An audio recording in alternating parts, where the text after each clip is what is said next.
This is the 19th of March, the next day. We have a different press here. We've eliminated the variable frequency drive and just direct wired it. That'll give us a little more torque. At least it won't trip up. The DFE protects you, and we don't want to do that right now. This one has a feature of we've eliminated the cone bushing in this design press. And so you'll see a 4-bar mechanism here, which swings in an arc. And so this has a round hole in it, and there's an oval hole in this one because it swings in an arc. Anyway, that's a feature. Eliminates the cone bushing, and the screen has an extremely tight clearance of 4 to 6 thousandths. That's the very tightest we've used ever. And we tried a lot smaller, but that's it. But with solvent it works, so we'll see how it works. We're stirring up some of the sample we had left over from yesterday when we got stalled out, and we'll see if we can run. There's our feeding. The solvent may have evaporated overnight. I'm going to go over here and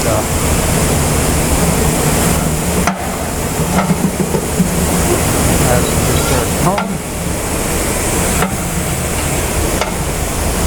A little faster. 2001, 2002, 2003. Yeah, that's about 20 RPM. Oh, we're still squeezing liquid out. Still setting at 3-bar air pressure. Oh, that's weird. Yeah. Different screws, same thing. Yeah, we're tearing down the other press to examine the step and the screw shaft and what have you. And we stalled out. Yeah, we tripped out on overload, and we hadn't even pulled the plug back there. This stuff hadn't been squeezed.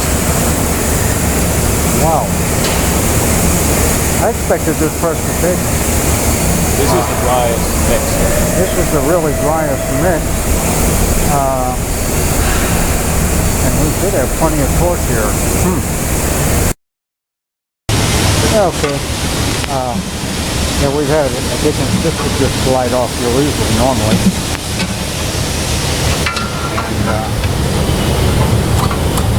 And we wanted to see where it's jammed.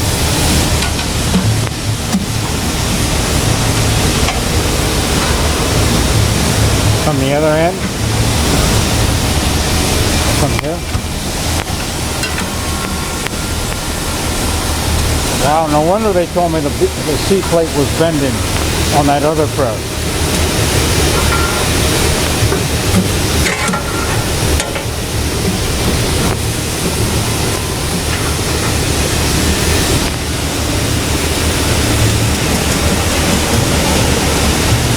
I could turn. Try and slide that wooden plate. I could turn the press on again.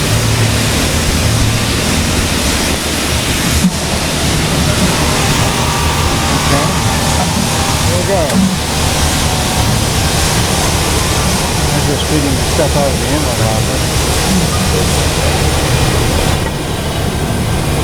Wow. You know, it's really unusual that I can jam one of these.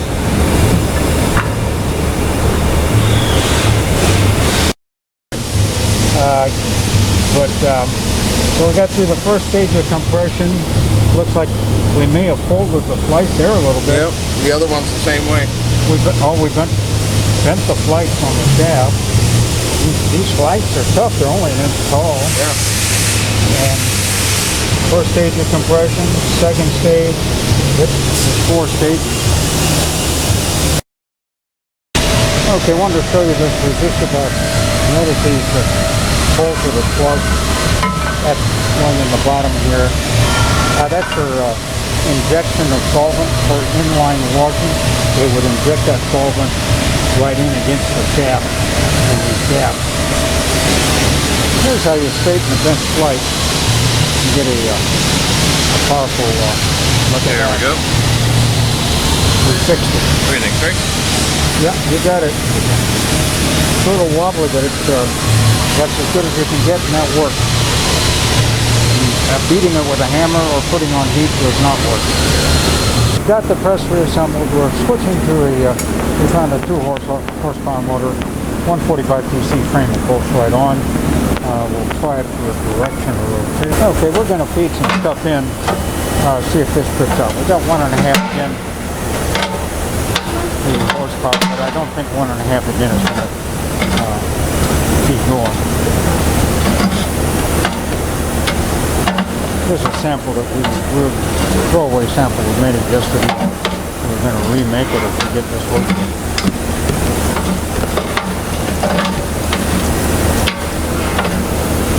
Okay.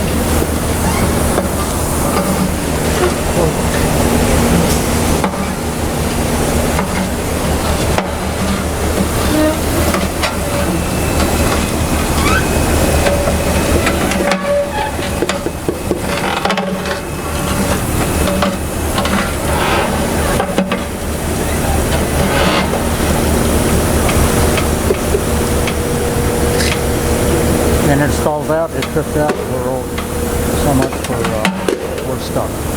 This is the next toothbrush we're going to try.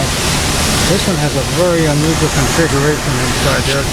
Not much that you can see, but there's bars on the inside of the screen, so we have an unusually large screw to screen clearance.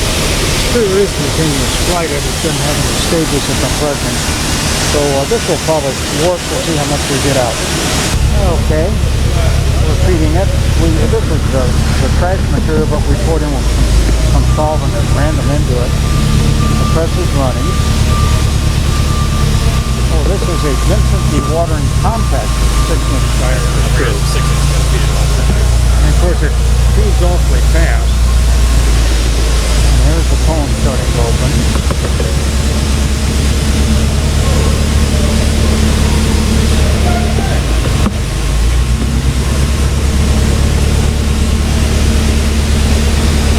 I threw on some extra weight, all I had, and still feeding. And you see we're squeezing out press liquor. This was just solvent that I threw in there. I've got videos of this in operation on other things to see that actually typical.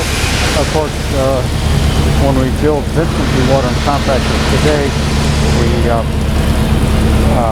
use air cylinders. Now we're going to feed this stuff, and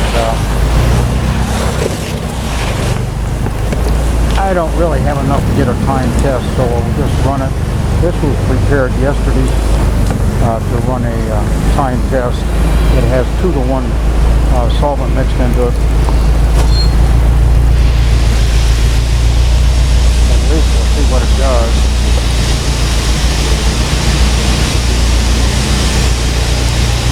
I see less solvent coming out.